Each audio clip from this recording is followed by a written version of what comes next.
तो मैथ में कुछ इंपॉर्टेंट फार्मूला को देखेंगे, ठीक है ना। और या मैथ के लिए इतना ज़्यादा इंपॉर्टेंट है कि मत कहो एकदम, ठीक है, क्योंकि बिना मैथ के, बिना फार्मूला के मैथ का कोई भी सवाल जो है सही से क्या हो सकता है, सोल्यूशन नहीं हो सकता, ठीक है ना।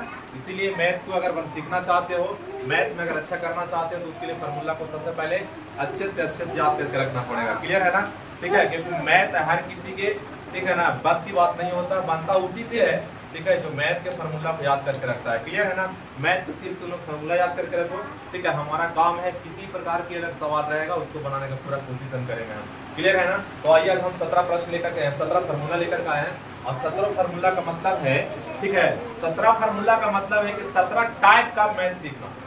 बात समझ में आ रहा।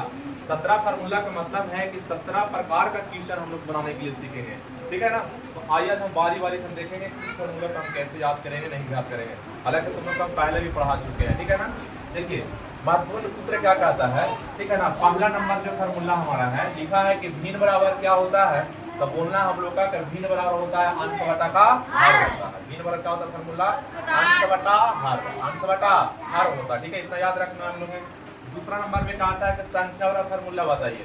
संख्या वाला फार्मूला होता है 10 गुने दहाई अंक प्लस का इकाई। क्लियर है, क्या बोलेंगे, 10 गुने दहाई अंक प्लस का इकाई, ठीक है। एक किसके बराबर फार्मूला होती है, तो संख्या बराबर, किसके बराबर, संख्या बराबर, ठीक है। और तुम लोग को पढ़ना भी है 7th क्लास में भी, ठीक है ना। आइए सवाल नंबर 3 में देखते हैं। फार्मूला नंबर 3, फार्मूला 3 कहता है कि प्रवर्ती संख्या पर क्या होता है, हम इसको तुम लोग को बता चुके हैं, ठीक है, कई बार, ठीक है। तो प्रवर्ती संख्या का मतलब होता है बाद वाली संख्या, ठीक है। तो प्रवर्ती संख्या वाला फार्मूला हो जाएगा, हम लोग कोई संख्या में 1 जोड़ देंगे, ठीक है ना। तो हम लोग को बोलना है संख्या प्लस का 1, संख्या प्लस का 1। कोई संख्या दिया हुआ रहेगा और उस संख्या में कितना ऐड कर देंगे, यहाँ 1 ऐड कर देंगे, तो प्रवर्ती संख्या हम लोग का हो जाएगा, निकल करके चला आएगा, ठीक है ना। इसका मतलब है कि प्रवर्ती संख्या वाला फार्मूला होता है संख्या प्लस का 1 होता है, ठीक है, या फिर 1 बोल सकते हैं। उसके बाद होता है पूर्ववर्ती। पूर्ववर्ती का मतलब होता है पहले वाली संख्या, पूर्ववर्ती मतलब पहले वाली, ठीक है। तो पूर्ववर्ती संख्या अगर पूछेगा, ठीक है ना, तो वहां पर हम लोग का फार्मूला याद रखना है कि संख्या माइनस का 1 होता है। संख्या माइनस 1 आने का मतलब है, ठीक है, कि दी हुई संख्या में आप 1 माइनस कर दीजिए, ठीक है ना, पूर्ववर्ती संख्या निकल जाएगा। बात समझ में आ रहा है ना, ठीक है। उसके बाद 5 नंबर क्या कहता है, बहुत इंपॉर्टेंट फार्मूला एकदम है, ठीक है। इसको अगर तरीका से अगर बनाओगे ना तो बहुत लॉन्ग पेज में चला जाएगा, ठीक है। लेकिन अगर हम इस फार्मूला पर बनाएंगे इस सवाल को तो बहुत शॉर्ट में 1 से 2 लाइन में क्लियर हो जाएगा। क्या कहता है ये फार्मूला कि प्रथम n, प्रथम कहने का मतलब 1 से शुरू से, ठीक है ना। प्रथम n प्राकृतिक संख्या का योगफल क्या होता है, ठीक है। कहीं पर भी अगर सवाल अगर देखने के लिए मिलेगा कि 1 से लेकर के 10 तक के सभी संख्या को जोड़ करके बताइए कितना होगा, तो वहां पर हम लोग फार्मूला सेट कर देंगे n × n + 1 बटा का 2। तब पता चल जाएगा कि 1 से लेकर के 10 तक की जब संख्या जोड़ेंगे, जोड़ने के बाद उसका कुल योगफल कितना हो जाएगा। क्लियर है ना, विश्वास है कि समझ में आ रहा होगा। 6 नंबर क्या कहता है फार्मूला कि प्रथम n, ठीक है, प्रथम n प्राकृतिक सम संख्याओं का योगफल, ठीक है ना। प्रथम n प्राकृतिक सम संख्याओं का योगफल कहने का मतलब है, ठीक है, कि हम क्या करेंगे शुरू से लेकर के प्रथम के बाद अगर करेगा तब, ठीक है, कहां से स्टार्टिंग मतलब शुरू से एकदम, ठीक है। जैसे पहला सम संख्या कौन है, 2 है, तो शुरू से कहां से मतलब 2 से। तो अगर सम संख्या का जोड़ने के लिए कहेगा तो बताइए प्रथम सम संख्या का योगफल क्या हो जाएगा, प्रथम सम संख्या का योगफल क्या होगा, तो वहां पर हम लोग का फार्मूला लगाना है n × n + 1, n × n + 1। हालांकि तुम लोग हम सब टाइप बाय टाइप फिर से एक बार बताने की कोशिश करेंगे और सारे के सारे टाइप को एक बार पकड़ लेना। हम लोग एक एक प्रश्न, सारे फार्मूला पर एक एक प्रश्न को कॉपी में हम लोग को सेट कर लेना है, ठीक है ना, ताकि भुलाए तो उसको हम फिर से पकड़ सकते हैं, करके देख सकते हैं और याद हो सकता है, ठीक है, बनाने के लिए सीख सकते हो। क्लियर है। तो प्रथम n प्राकृतिक सम संख्याओं का योगफल क्या होता है जी, तो बोलना है n × n + 1, n × n + 1। और n क्या चीज है, दिमाग में गूंज रहा होगा कि n क्या चीज है, तो n का मतलब कोई संख्या दे रहेगा तुम लोग का, ठीक है, और उन संख्या पे जगह पर n की जगह पर हम लोग को संख्या रखना है। क्लियर है ना, जिसको हम समझावेंगे भी तुम लोग का, ठीक है। आगे कहता है कि प्रथम n प्राकृतिक विषम संख्याओं का योगफल। अगर विषम संख्या की अगर बात करता है कि प्रथम 5 को विषम संख्या, ठीक है ना, तो जोड़िए, ठीक है, तो जोड़ने के बाद कितना आएगा, तो हम लोग को सीधे फार्मूला पर उसको बनाना है, ठीक है। वो फार्मूला कौन सा होता है, n² होता है, क्या होता है, n²।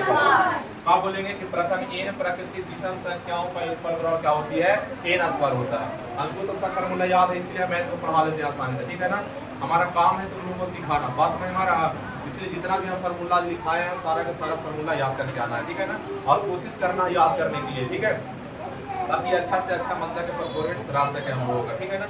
देखिए 8 नंबर फॉर्मूला क्या कहता है जी कि x के प्रथम n गुणजों का योगफल, x के प्रथम n गुणजों का योगफल कहने का मतलब है कि पूछेगा तुम लोग को सवाल में कि बताइए 5 के प्रथम 7 गुणजों का योगफल क्या चीज हो जाएगा। 5 के प्रथम 7 गुणजों का योगफल, तुम लोग का हम गुणज और गुणनखंड के बारे में हम ज्ञान सिखाए हैं, बताए कि नहीं बतलाए हैं, ठीक है।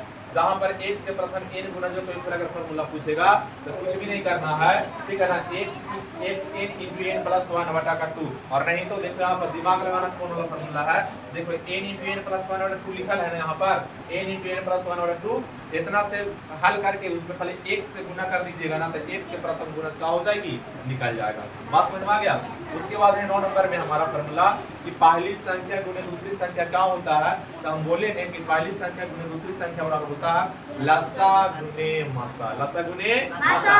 और यह एक ऐसा फॉर्मूला है कि एकरा से हम लोग को 4 टाइप के सवाल बनता है जी। क्या टाइप के? 4 टाइप के, और चारों के चारों टाइप हम तुमको बता चुके हैं हम एलसीएम एससीएफ में, ठीक है ना। तो पहली संख्या गुने दूसरी संख्या बराबर होता है लसा गुने का मसा, इसको याद रखना है हर किसी को, ठीक है ना।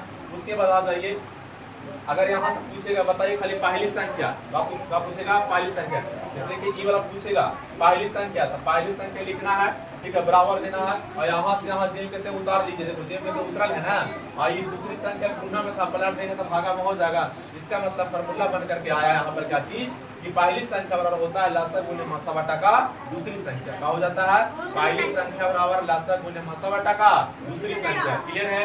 ठीक उसी प्रकार से अगर पूछेगा हम लोगों से कि बताओ जी दूसरी संख्या और फॉर्मूला क्या चीज हो जाएगा, तो पहली संख्या गुने दूसरी संख्या और बट्टा में क्या चीज कर देना है, सॉरी लसा गुने मसा बटा पहली संख्या, लसा गुने मसा बटा पहली संख्या, ठीक है। उसके बाद आ जाइए, हम तुम लोग बताए थे भिन्नों का लासा भिन्नों का मसा निकालने के लिए, बताए थे ना कि भिन्नों का लासा कैसे निकलेगा और भिन्नों का मसा कैसे निकलेगा। तो भिन्नों का लासा वाला फॉर्मूला होता है, भिन्नों का लासा वाला होता है अंश का लासा, पहले अंश का लासा निकालना है और उसके बाद हर का मसा निकालना है। इसका मतलब फॉर्मूला हो जाएगा भिन्नों का लासा बराबर अंश का लासा बटा हर का मसा। बताओ बड़ी भारी है, ठीक है। उसके बाद आ जाइए सवाल में हमारा फॉर्मूला नंबर हमारा 13 होगा। 13 में कहता है कि भिन्नों का मसा, किसका मसा, भिन्नों का मसा, भिन्नों का मसा का फॉर्मूला क्या होता है, तो अंश का मसा बटा में हर का लसा होता है। पहले मसा पूछेगा तो जी तो पहले मसा ही निकालना है, बाद में कुछ निकालना है, लसा निकालना। पहले लसा पूछेगा तो पहले लसा निकालना, बाद में हम लोग के मसा निकालना। क्लियर है। आइए 14 नंबर में क्या कहता है कि लसा बराबर फॉर्मूला क्या होता है, पहले लसा बराबर देखिए हम शॉर्ट में यहाँ पर लिख दिए हैं, ठीक है, कि पहली संख्या गुने दूसरी संख्या बटा का मसा। बात समझ में आया। लसा अगर पूछेगा तो पहली संख्या गुने दूसरी संख्या बटा कौन सी हो जाएगा, मसा हो जाएगा, ठीक है। अगर मसा पूछेगा, मसा अगर पूछेगा तो पहली संख्या गुने दूसरी संख्या बटा में कौन सी कर देना है, लसा कर देना। दिमाग देखो, दिमाग लगाते रहो। लसा पूछेगा तो बटा में मसा चल जाएगा, मसा पूछेगा तो बटा में लसा चल जाएगा। बात समझ में आ रहा है ना, ठीक है। उसके बाद अगर भिन्नों का अगर लसा पूछेगा तो पहले लसा निकालना, बाद में मसा निकालना। भिन्नों का अगर मसा पूछेगा तो पहले मसा निकालना, बाद में लसा निकालना, ठीक है। आगे देखिए फिर कहता है 16 नंबर हमारा क्या चीज फॉर्मूला कि भाज्य बराबर क्या होता है। हम दोनों के एक और फॉर्मूला हम इसको लिखवाए थे। भाज्य बराबर फॉर्मूला होता है भाजक गुने भागफल प्लस का शेष। भाज्य बराबर हम याद करेंगे भाजक गुने भागफल प्लस का शेष। क्लियर है। कोई पूछेगा बताओ जी भाज्य बराबर फॉर्मूला क्या होता है, तो वहां पर हम लोग को सिंपल सी तरीका से जवाब देना है कि भाज्य बराबर होता है भाजक गुने भागफल प्लस का शेष होता है, ठीक है। एक और फॉर्मूला है, हालांकि इस पर तुम लोग सवाल भी करा चुके हैं, परिसर, इसको रेंज बोलते हैं। क्या बोलते हैं, रेंज। तो परिसर वाला फॉर्मूला होता है जी उच्च सीमा माइनस का निम्न। उच्च का मतलब होता है बड़ा अंक और निम्न का मतलब होता है छोटा। उच्च मतलब बड़ा का वैल्यू और निम्न मतलब छोटा वैल्यू, ठीक है। तो आज हम